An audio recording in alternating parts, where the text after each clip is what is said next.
Okay, let's dive into this. Welcome to The Explainer. Today, we're unpacking what is honestly one of the most fascinating historical mysteries of the entire 19th century.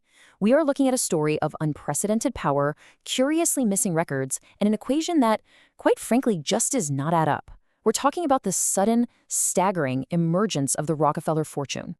To really get this, think about the incredible contrast we see in the documentary record. On one hand, you have William Avery Rockefeller. He was an itinerant, traveling medicine salesman, basically a hustler, who eventually abandoned his family and died under an assumed name with pretty much zero estate. Yet his son, John D. Rockefeller, becomes literally the wealthiest person in the history of the world. A man who held unprecedented, almost unimaginable control over the entire Western world's industrial infrastructure. And that massive leap brings us to the core investigative question. It's the one thing the official biographies always seem to just, rush right past. Where did the initial capital actually come from? We're talking about a massive gap here, a gap between a family that essentially doesn't exist in any meaningful financial record before a specific date, and a family that within just a single decade controlled an entire continental industry. Now, the sheer speed of this ascent is what researchers find so incredibly compelling. Check out this timeline. In 1855, John is a modest 16-year-old clerk at a produce house. By 1858, he starts his own produce business. Fast forward just 5 years to 1863, and boom, he enters the insanely capital-intensive oil refining business. And by 1870, the massive Standard Oil Company is formed. That is a breathtakingly fast transition from a teenager doing paperwork to a massive industrial magnate. So let's actually do the math on the official story here, because the numbers are, they're really hard to reconcile. The narrative claims that a 16-year-old clerk making about $300 a year was somehow able to save up $1,000. And on top of that, he allegedly received a $4,000 loan from his deadbeat traveling salesman father to start his business. Now, to put that into perspective, that $4,000 loan is the modern equivalent of $130,000. Right. It's a calculation that leaves a lot of researchers seriously questioning the logic. And, we aren't the only ones doing this math. Back during an 1872 congressional investigation, even highly experienced businessmen of that era were completely baffled. They couldn't understand the sheer scale of capital Rockefeller was suddenly deploying to buy up refineries and secure these massive railroad rebates. They openly questioned it on the record. How on earth did a modest Cleveland produce merchant acquire this kind of commercial power seemingly overnight? To answer that, historians generally rely on the official narrative. That's the theory that Standard Oil's wealth came entirely from Rockefeller's undisputed commercial genius, his absolutely ruthless business practices, and his highly disciplined reinvestment of profits. And hey, Rockefeller was undeniably a genius at organization and cost-cutting, for sure. But as the source material points out, that explanation simply doesn't support the heavy load of the timeline's arithmetic. Genius alone does not magically generate physical capital out of thin air. Which leads us directly into what researchers consider a historical black box.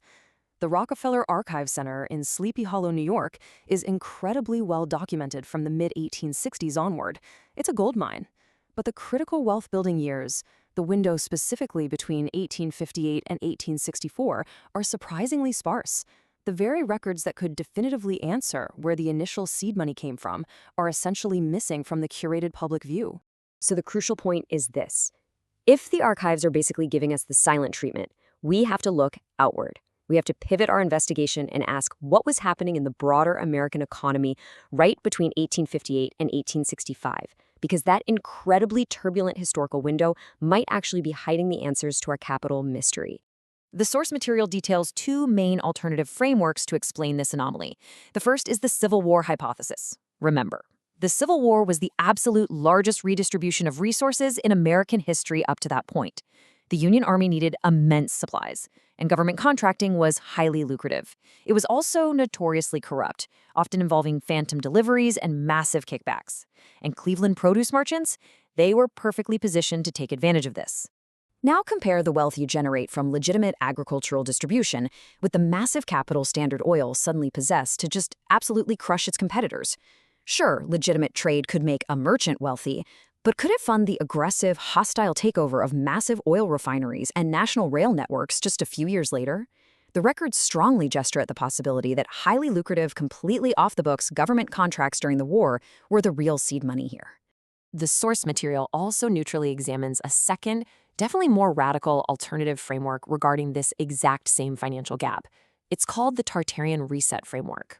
This theory proposes that the great American industrial fortunes weren't actually built from scratch at all. Instead, it suggests they were assembled by inheriting and then redeploying the pre-existing infrastructure of a disrupted prior civilization, right in the mid-19th century. Researchers exploring this framework point to very specific physical anomalies in the record. They note the incredibly sudden emergence of massive public buildings and a continent-spanning railroad network with an engineering scale that seemingly far exceeded the documented technology and labor markets of that time. In this view, those massive fortunes appearing in such a limited window weren't from building a new order. They were the result of claiming an existing one. And what's wild is that this rapid emergence builds way beyond just one man. A highly coordinated reordering of the entire American economy happens simultaneously in the exact same limited time window. You've got Carnegie dominating steel, J.P. Morgan taking over banking, Vanderbilt pivoting to massive rail consolidation, and of course, Rockefeller in oil. They all emerged with a speed and scale that really suggest the sudden mobilization of immense pre-existing resources. Now, regardless of whether you lean toward hidden Civil War contracts or alternative infrastructure frameworks, the math problem is still sitting right there. And that leads to the final piece of the mystery. Why haven't mainstream historians systematically analyzed this 1858 to 1865 capital gap? Why is the arithmetic just totally ignored? Well, the answer lies in how the curation of the historical record itself actually shapes our understanding. And it all brings us to this specific year, 1913. This is the year the Rockefeller Foundation was officially established, and it marks a profound, fundamental shift in exactly how historical scholarship was funded and directed in the United States. The sheer scale of academic and institutional funding by the Rockefeller apparatus was honestly overwhelming. They funded university endowments, think tanks, public libraries, and the field of historical scholarship itself. By becoming the most significant private funder of academic research, they created what the sources call the infrastructure of the answer.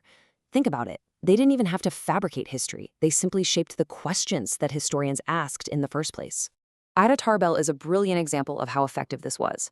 Her famous 1902 investigation was fierce. Her own father was literally ruined by Rockefeller. She exposed Standard Oil's ruthless tactics, their predatory pricing, and their political corruption with extraordinary thoroughness. But crucially, she accepted the origin story as a given. Even the absolute fiercest critics investigated the methods of the monopoly, but never the origins of its initial money.